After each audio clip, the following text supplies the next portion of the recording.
Welcome to the Lead Yourself First, the Conscious Leadership Blueprint. This is Dr. Kevin Mays. Today, we're going to jump into episode 1 of a new series here, Why Good Leadership Starts With You.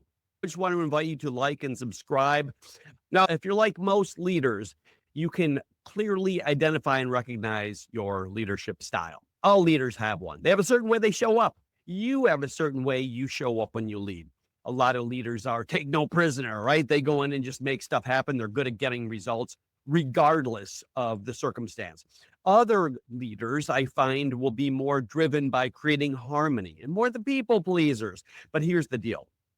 Recognize that leadership style is a myth. There is no leadership style. What there really is your personality playing itself out at work. Your personality plays itself out at work, and then we label it our leadership style and say that's just the way I am. But it's all a ruse because within your personality, when you peel back the layers, there are deeper and deeper levels of choice. If you have awareness, if you really want to lead on purpose and have the most profound and powerful impact in your life and with those around you, you must exercise choice. And there's some common foundational elements that you have to have in place if you want to be the best version of yourself. The model of leadership that we see in the world today is severely broken. It's misaligned, and it's in fact not true leadership at all. What we see in the world today, specifically through our political leaders, is ego run amok, and it is not leading, it's dividing. So out of the gate, one thing to remember that leadership needs to be based on a strong moral foundation. You need to have a positive intention when you lead, or else you're not going to be as effective as possible. This all starts with the fundamental premise that with your thoughts, you create the world. And recognize that if you're broken inside, that's going to affect the way you show up as a leader. You're going to undermine the results that you get in your organization. Politically, you can see how it undermines the results the nation is getting. When you have a bunch of broken individuals who don't have a deep level of self-awareness, they end up moving blindly forward, attached to the idea that they are right and everybody else is wrong, and then berating people who think differently. This is foolishness. This is not leadership. True leadership takes me back to thinking about the power of Gandhi. Gandhi, as a leader, was actually able, through nonviolent means, to upend the British government in India and make India in its own independent nation through nonviolent means. And they didn't do it by throwing rocks at the other side, by belittling or berating the other side. This is not leadership. I don't know what it is, but it's not effective leadership. Especially imagine now what's happening on a larger, like national political level. Imagine placing that kind of energy in your organization would fall apart and dissolve. It would implode. Now, good leadership makes others better across the board, whether they agree with you or not. It brings out the inner genius, not the caveman. And this is the thing to recognize, that your personality drives your leadership style. Your leadership style drives how you show up, how you engage, and how you interact. But it's really just your personality at play. So the $1,000,000 question we have to ask is, where does this come from and how do you change it if it doesn't work? Now, most people believe that their personality works just fine. In fact, what you'll find yourself doing when you're not getting the results you want in your life and in the world is you'll find the problems outside of yourself. That's when we start to blame, make excuses, rationalize, justify. When we're not living the life we want, we think it's somebody else. We think somebody else is the problem. Somebody else is the issue. We blame them. We make excuses. We rationalize. We justify. 100% of the time, step one as an effective leader is to look and understand that leadership starts with you. It doesn't start with somebody else. It starts with you 100% of the time. Looking at yourself and developing self-awareness. Socrates said, the unexamined life, the unexplored life is not worth living. And this is what he means. Most humans move along blissfully, believing they're right, not willing to peel back the layers and find the deeper level of truth. And truth is not something that one person has the market on. No, truth is universal. And when you peel it back, we all have access to it within. And as soon as you say you have it and somebody else has it wrong, you're on a slippery slope. But this is where the ego really starts to confuse us because our mind has, in many ways, our mind controls us, so we don't control it through the ego, through these drives that we developed early on. So it's really important to begin to understand what this personality is that drives your leadership style, where it comes from, and how do you upgrade it. You must upgrade your leadership. If you want to become a true leader and leave a legacy in your life, you must upgrade your leadership. Why do I know this for certain that the state of your leadership needs to be upgraded? Because your leadership is just your personality playing itself out. And your personality is nothing more than a set of conditioned drives and patterns that you downloaded in the first 3, 5, 7, 10 years of your life. When you really pull it apart and look at it, you learned how to be in the world. You developed a self-concept, an identity, and a worldview in the first few years of your life. And those patterns still drive how you show up today. There's no free will in that. There's foolishness in that. Unless you can upgrade your leadership, upgrade those patterns, upgrade the software that's driving how you show up, you're going to be stuck in a loop. It's going to be Groundhog Day again and again. And you're going to create emotion for yourself. You're going to be angry, frustrated. You're going to feel fear. True conscious leadership starts with you, to understand that you are the captain of the ship, that you are the one who experiences these emotions. And your emotion drive and dictate that worldview, that you substantiate your worldview. That is, when you're attached to a belief system, then you find things that support it and make you right. We're all so good at being right, but being right does not help. It's not moving us forward as a society, and it certainly undermines our organization. So the same things when I talk about leading an organization are absolutely true in all elements of your life. However, it doesn't mean you have to lose your way. It comes back to leading yourself first and recognize that when you came into the world, you had hardware, but you didn't have much software. See, your hardware is your brain and your software is your mind. These processes that we're about to jump into are the heart and soul of our leadership development processes at Mays Leadership. The work we do is not just academic, and it's not just stuff you figure out in your brain. It's a process of evolution. It's a process of presence, of awareness, and then setting sail for a deeper intention that's aligned with the person that you want to become, not dragging along the person you've always been. Greatness is just under the surface in each human being. If we can simply upgrade our software, let go of the survival patterns that you adopted early on and step into a new potential within yourself, you have the ability and the capacity to change your life, to change your leadership, and to create a whole different result. It's all up to you. It all starts with you. So the programs we offer at Mays Leadership help leaders become inspired executives, create high performance teams, and culture that thrives. Ultimately, it's culture, it's teams, and it's leadership that makes a difference in any organization. While I've seen so many organizations that love to go through Six Sigma and upgrade their systems and their processes, and then sit back and wonder why they're not successfully being implemented, the key is this. It comes back to people. When you upgrade the people, everything shifts. So when you talk about upgrading your software, recognize when you came into the world, you had the hardware, you had a brain, but your software wasn't programmed yet. And that was your first job out of the gate, to form some software for yourself. What was the purpose of that software? In one word, survival. And how do you survive?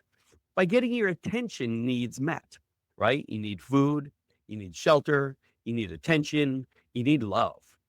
Those attention needs are met early on, and you learn through just a conditioned response. When you behaved a certain way, you got a certain reaction from the world around you.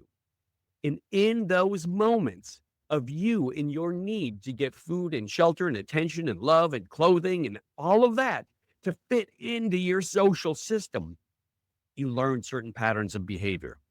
You learn patterns of thinking, and those patterns of thinking drove the patterns of behavior, then gave you a result in your life, made you who you are, created a self concept and a worldview. It's great because it allowed you to not only survive, but to thrive and recognize that humans, as intensely social creatures, need to fit in to their social environment for survival. So if you didn't get that when you were young, your survival was at stake. You developed those patterns in thinking, your worldview and your self concept at a time when the belief was your survival was at stake.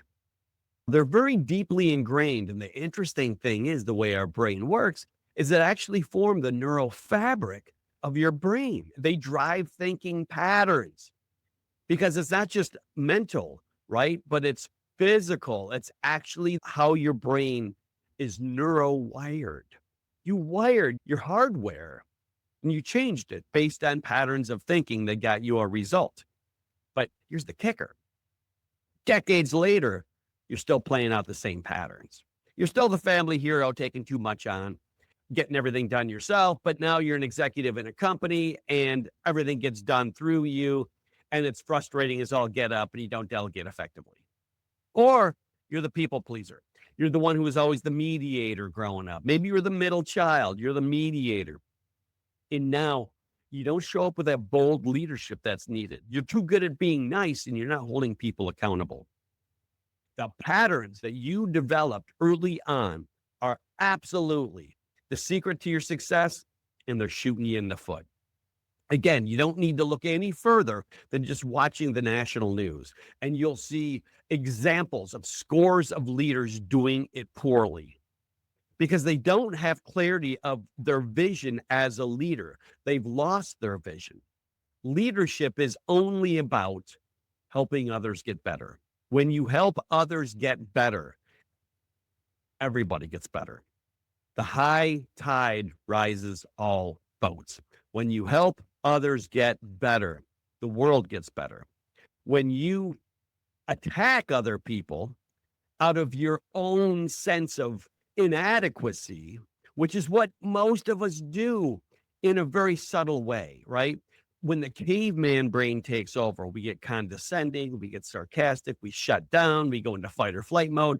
When our caveman brain takes over, we behave distinctly differently. Our personality looks different. Just the other day, I was working with a group of individuals and asked them to tell me about their leadership style. Oh, they had glowing descriptions of how they show up and lead. And then I asked them, so what happens when things don't go your way? They had a whole nother set of description. And I don't mean when things don't go your way and you're poised and aware and you pause. No, in those moments when it catches you off guard, what do you do? And I heard things like, oh, I get sharp. I get aggressive. I turn red and I lean forward and I'm frustrated. I get angry. Huh. I said, that's your leadership style too, isn't it now? We tend to believe and gloss over the reality that our emotion can own us in many ways. And unless you have an awareness of your thinking, your feeling, and your behaving, the core elements of your personality, unless you have awareness of those patterns own you with 100% certainty, they own you, they own all of us. It's like an iceberg, right? We see the little tip of it. That's the part of our personality we're aware of. But most of it's under the surface. But what we do is move through the world justifying that little tip that we're aware of and denying the part that we're not aware of. And we consistently make ourselves okay and make ourselves right. And we get, in doing so, kind of create our own ceiling. We get stuck in a rut when robot brain takes over and we just keep doing the same thing over and over again. And we can't figure out why we can't level up our organization. And when we don't get results, we blame somebody else. Or we go into caveman brain where we're completely reactive. We go into fight, flight, or freeze mode, and our limbic system takes over. But to be truly an exceptional leader is a leader with awareness, a leader who is aware of the sensations in their body, can feel the sensation, feel the frustration, feel the anger, feel the guilt as an actual emotion, a feeling in your body, can recognize the emotion cognitively, to notice how our thinking changes in those moments and to pause. An exceptional leader can pause in those moments and access genius brain. Now, this is difficult. Accessing genius brain takes work. It's much easier. Just let yourself slide to unawareness or get reactive when things don't go your way and blame the outside world, being a victim of everybody else's aggression. But the truth is, exceptional leaders 100% take ownership, take accountability, and take responsibility for the life they're living and the impact they're creating. And when you start by leading yourself first, you put yourself in a position to have the most powerful influence possible and to live life on your terms. But it will never happen if you're attacking others aggressively, if you're condescending, if you're withdrawing and shutting down, if you're being aggressive or driven by fear or driven by guilt or driven by frustration. You will never be the best version of yourself, because recognize all of those emotions are spawned from thinking. It's spawned from a poverty mentality of not having enough. When you let go of your self concept and transcend that, you open the door to step into your true potential. And in those moments, emotion can't dictate, emotion can't control.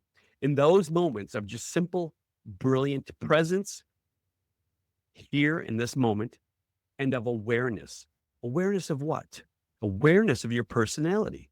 What's personality? It's your thinking, it's your feeling, it's your behaving, and that's it. When you have awareness of that, you open the door to behave with intention. Without awareness, you're going to continually be stuck in the loop and you're going to be a victim to the world. This work is all about awareness, presence, intention. And then I'll ask you, what's your vision? What's your purpose? At the highest level, who are you evolving to become as a leader? Most leaders never think of this. They just react to the things around them. But imagine if you could become a force that actually upgraded the leadership of others, a force that left others better off, a force that left a legacy, a force that made your children more grounded and well-adjusted, a force that left your spouse feeling more well-loved, a force that left your employees feeling engaged. Creating engagement is really, in many ways, the core foundational element now of leading others. Once you lead yourself, then you have to ask yourself, to what end? Why am I intentional? What am I trying to create? When we talk about leaving others better off, in many ways, it's about creating engagement, creating an environment where they bring their heart to the game. You have to lead yourself first. In fact, just finished Lead Yourself First. The High Achiever's Guide to Upgrade Your Leadership is available now. I'm very excited about it. Check it out. Lead Yourself First. And in it, you're going to find the complete playbook to be able to level up your leadership, to truly become a leader that others trust, that others are inspired by, that others want to follow. An uncommon leader, a leader of excellence. If you're committed to becoming the best version of yourself, you've got to lead yourself first. So check out the book. Go to upgradeyourleadership.com. We have some free stuff for you there too. As you get the book, we have audio version. We have all kinds of other materials to help you lead yourself first. Leading yourself first isn't just an interesting, nifty idea. It's not just a catchphrase. It is the foundation of good leadership. If you want to be a good leader, you must start with yourself to understand the patterns of thinking, the feeling, and behaving that you adopted early on, that you adapted to your environment when you were 3 years old, when your survival was at stake, and to recognize that now, decades later, you're still in many ways playing out those same patterns. It's Beautiful. Secret to your success and your Achilles heel every time. It'll get in your way every time, without doubt. The work is to level up your leadership.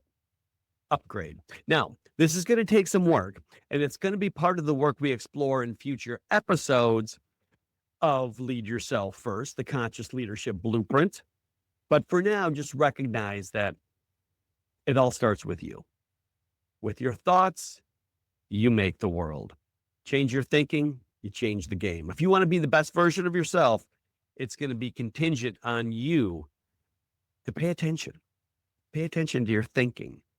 Pay attention to your feeling. Pay attention to what you do, and know that, behind the controls, all of it, nobody will ever know what you think or feel. They only know what you do, but it's your thinking that drives it all. Pay attention. Be vigilant to what your mind does. Are you in charge of it, or is it in charge of you? You change that relationship with that part of yourself, and you open the door to true freedom. You open the door to true choice, and that's a position of power. So if you want to find power in your life, stay tuned. The next episodes are going to give you specific techniques and practices along the way so you can upgrade your leadership and lead yourself first.